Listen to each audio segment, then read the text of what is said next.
কনকনে ঠান্ডা, এর ভিতরে বের হয়েছি। আমার খুব কাছের একটা বান্ধবী বলছিল যে এই রেস্টুরেন্টের খাবার অনেক মজা, ঠান্ডার ভিতরে একেবারে বাংলা চাইনিজ যেটা বলে, হ্যাঁ বাংলা চাইনিজ খাইতে খুবই মজা হবে। এই ঠান্ডার ভিতরে আমরা চলে আসছি বাংলা চাইনিজ খাইতে। এটা হচ্ছে গিয়ে ঢাকা কাবাব। হ্যাঁ, ঢাকা কাবাবের চাইনিজ সেকশনটা আপনাদেরকে দেখাচ্ছি। আচ্ছা, আমি ঢাকা কাবাব বলতেছিলাম, এই মানে রেস্টুরেন্টটার মালিকানা চেঞ্জ হয়েছে, তো নতুন একটা নামও হয়েছে।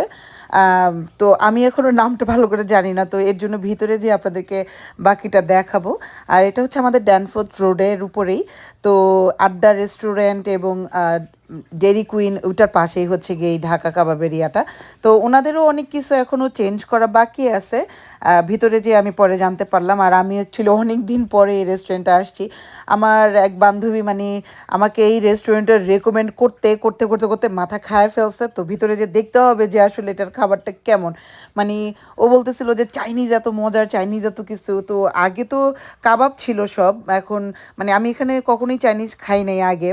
তো ওর কথা শুনে হচ্ছে চলে আসছি বাংলা চাইনিজ খাওয়ার জন্য।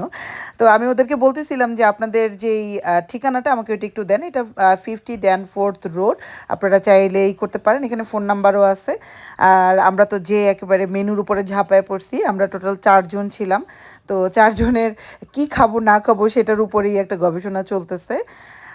এই তো আমার বান্ধবীর জন্মদিন, অ্যাকচুয়ালি বেসিক্যালি আমরা জন্মদিনটাই সেলিব্রেট করার জন্য আসছিলাম। ভালো লাগছে। আমরা যখন আসছি তখন জাস্ট 1 জন কি 2 জন মানে ফ্যামিলি ছিল এরকম, তো খুবই মজা, আরাম করে বসতে পারছি এবং মজা করে টাইমটা পাস করতে পারছি।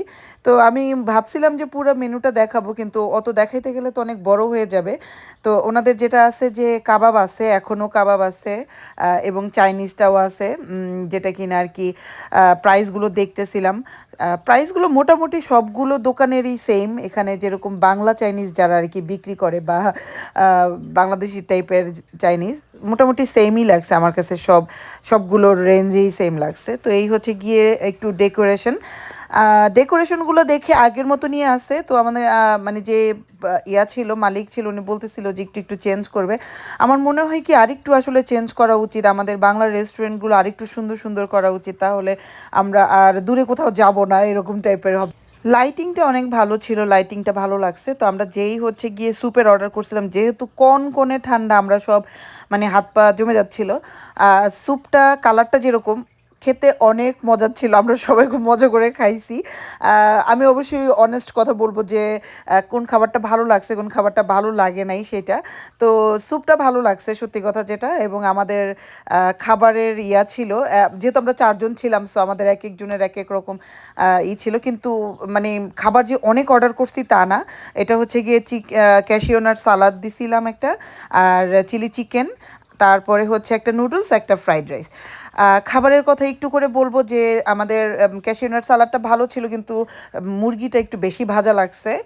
আর সবচেয়ে ভালো লাগছে হচ্ছে গিয়ে চাউমিনটা, আর হচ্ছে গিয়ে আমাদের ফ্রাইড রাইসটা। আর হচ্ছে যে যেটা আরেকটু ভালো লাগছে সেটা হচ্ছে ওদের যেই সয়া সস বা যেটাকে কি বলে অনেক করে দেয়, মশলা টাইপের, ওইটা একটু কম দিছে, ভালো লাগছে। তো যাই হোক, এরপরে কেক কাটিং ব্যাপার আমাদের, যেহেতু বান্ধবীর বার্থডে পালন করতে আসছি, তো আমরা চায়েরও অর্ডার দিছিলাম, অবশ্যই চা খাইতেই হবে। চায়ের কথাটা না বললেই না, অনেক মজার চা, অনেক ভালো লাগছে। সো চা যেখানে ভালো সেখানে আমরা বারবারই যেতে চাই, ইটস ট্রু। যেহেতু আমরা 4 জন বান্ধবী ছিলাম, খুব সুন্দর একটা সময় পার করছি এই রেস্টুরেন্টটাতে, এবং যেহেতু খাবারের কোয়ালিটি ভালো ছিল এর জন্য আরও ভালো লাগছে। আপনারাও যে ট্রাই করতে পারেন, এবং ছোটোখাটো একটা অনুষ্ঠানও এখানে করা যেতে পারে, স্পেস আছে, একদম ঘিঞ্জি মার্কেট স্পেস না, আমরা ওইটা নিয়েও বলতেছিলাম যে এখানে ছোটোখাটো একটা বার্থডেও সুন্দর করে পালন করা যাবে, এরকম। আর আমাদের বাংলা পাড়া থেকে একটু যেহেতু দূরে, বা একটু যেহেতু করতে হয়, তো অনেক গ্যাঞ্জাম কম, ঘিঞ্জি কম, এটা সব দিক থেকে ভালো লাগছে। আমাদেরকে রসগোল্লা খাওয়াইছিল এটা বার্থডে উপলক্ষে। যাই হোক, এটা খুব ভালো লাগছে, রসগোল্লাটা খুবই মজার ছিল। এবং বাংলা দোকানে ঢুকলে আমাদের যেটা ভালো লাগে যে বাংলাদেশে খেলা দেখতেছিল, এই জিনিসটা আমরা খুব উপভোগ করতেছিলাম। তো যাই হোক, সব মিলে আসলে এই দূর দেশে যে আমরা বাঙালি খাবার পাচ্ছি, বাংলা রেস্টুরেন্ট পাচ্ছি, বাংলা মানুষজন পাচ্ছি, এটাই আমাদের জন্য অনেক বেশি আশীর্বাদের। তো থ্যাঙ্কস ফর ওয়াচিং, যে ঘুরে আসবেন।